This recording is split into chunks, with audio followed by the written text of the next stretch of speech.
साथियों, अगर आप दिल को छू लेने वाली कहानी पढ़ना चाहते हैं तो आज की कहानी इंसानियत का रिश्ता आपके दिल को छू लेगी। बस आप आज की कहानी को लास्ट तक जरूर पढ़ें। मेरे पति का तबादला एक नए शहर में हुआ था। घर के कामों के लिए मैंने एक नौकरानी रखी थी जो समय पर आकर सारा काम कर जाती थी। मैंने नोटिस किया कि बाल बच्चेदार होने के बावजूद भी उसे घर जाने की जल्दी नहीं होती है। एक दिन मैंने उससे पूछ लिया, मोना, तेरे बच्चे कितने हैं, उनकी क्या उम्र है? बोली, दीदी, 5 साल का बेटा और 7 बरस की बेटी है। सुनकर मुझे आश्चर्य हुआ। मैंने कहा कि इतने छोटे बच्चों को घर में छोड़कर आती है, तेरा पति संभालता है क्या? सुनकर वो हा हा करके हंसने लगी।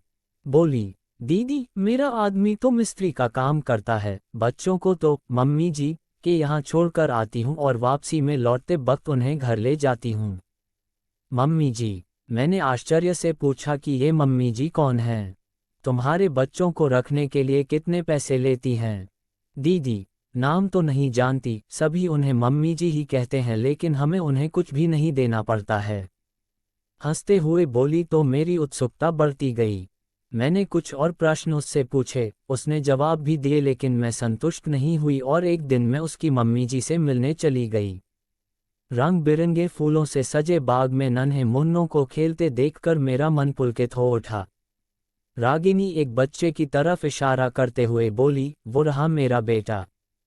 कहकर वो उधर दौड़ पड़ी। घर के बाहर किलकारी लिखा देखा तो तथाकथित मम्मी जी से मिलने की इच्छा और तीव्र हो गई।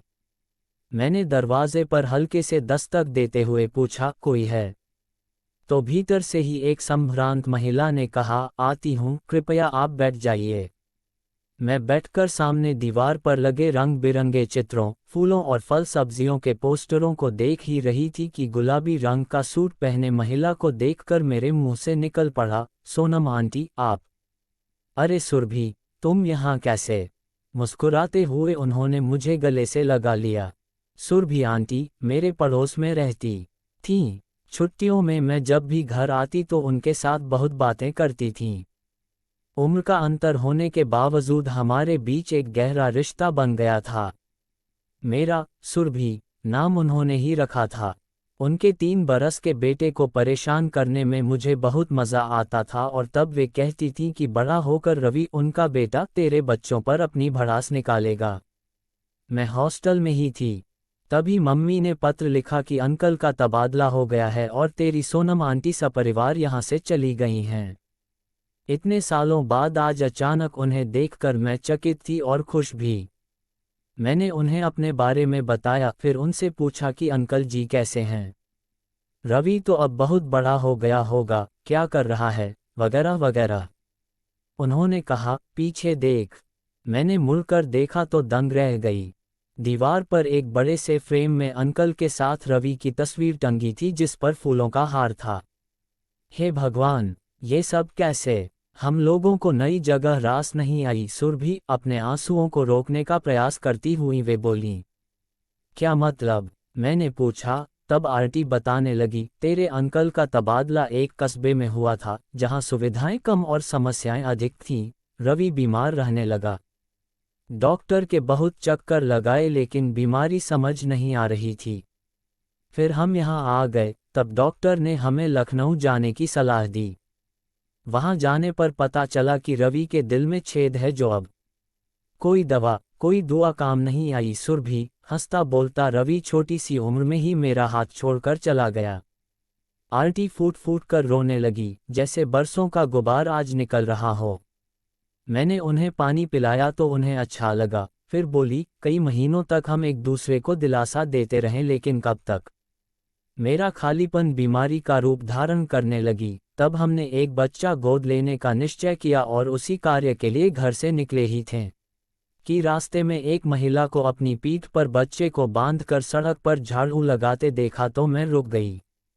मैंने पूछा कि ऐसे क्यों? घर में क्यों नहीं रखकर आती? ऐसे तो वह बोली, कहाँ मैडम, आदमी काम पर जाता है और सास बीमार रहती है।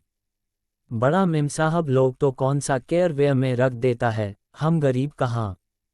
फिर मैंने कुछ और बच्चों को गंदी जगह पर सोते देखा जहां मक्खी मच्छरों का झुंड था, तो मैं सिहर उठी। बस सुरभि, तभी मैंने सोच लिया कि अपने रवि को न बचा सकी तो क्या हुआ, इन नन्ही जानों की सुरक्षा तो मैं कर ही सकती हूँ, और मैंने इन बच्चों के लिए डे केयर खोलने का निश्चय कर लिया। कहते हुए उनके चेहरे पर खुशी और संतोष के भाव थे। कहने लगी, जमाने की हवा देखते हुए पहले तो वे अपना बच्चा मेरे पास छोड़ने में हिचकिचाई, फिर हमने उन्हें विश्वास दिलाया। तसल्ली हुई तो फिर उन्होंने अपने जान पहचान वालों को भी बताया। 2 से 4 और 4 से 8 होने लगे, और इस तरह मेरा छोटा सा आंगन इन बच्चों की किलकारियों से गूंजने लगा। इनके साथ मेरा ऐसा अटूट रिश्ता बन गया है सुरभि कि इन्हें छींक भी आती है तो मैं परेशान हो उठती हूँ। सभी बच्चे एक साथ खाते पीते हैं, आपस में मिलजुल कर खेलते हैं, लड़ते झगड़ते हैं तो एक दूसरे का ख्याल रखना भी सीखते हैं। भगवान का दिया तो सब कुछ था हमारे पास, एक कमी थी जो इन बच्चों के आ जाने से पूरी हो गई है। इनकी माएं इन्हें बेफिक्र होकर यहाँ छोड़ जाती हैं और शाम को वापस ले जाती हैं।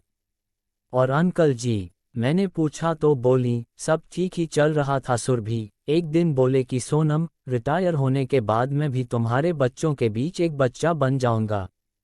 लेकिन फिर न जाने क्या हुआ, एक दिन अचानक उन्हें दिल का दौरा पड़ा और बस बेटा, उसी दिन से मैं इन सब की मम्मी जी बन गई, क्योंकि सभी में मुझे अपना रवि ही दिखाई देता है। तभी एक बच्चा आकर उनसे लिपट गया और तोतली भाषा में बोलने लगा, मम्मी, ये मुझको मारता है। और फिर सोनम आंटी उन बच्चों के साथ व्यस्त हो गईं। सोनम आंटी की बगिया का एक फूल अधखिला रह गया तो उन्होंने बाकी फूलों को खिलाने का संकल्प कर लिया। उन बच्चों के साथ सोनम आंटी का इंसानियत का रिश्ता कायम हो चुका था, जिसमें कोई लोभ लालच या स्वार्थ की भावना नहीं थी। वे बच्चों पर अपना स्नेह और ममता दिल खोल कर लुटाती थीं, और बच्चे भी उन्हें मम्मी मम्मी कहकर उनके आगे पीछे ऐसे घूमते रहते थे जैसे यशोदा मैया के पीछे कन्हैया। मैं उस ममतामयी देवी के आगे नतमस्तक हो गई। वो खुश थी कि सोनम आंटी अब इन बच्चों में बिजी है, उनको रवि की कमी महसूस नहीं होती।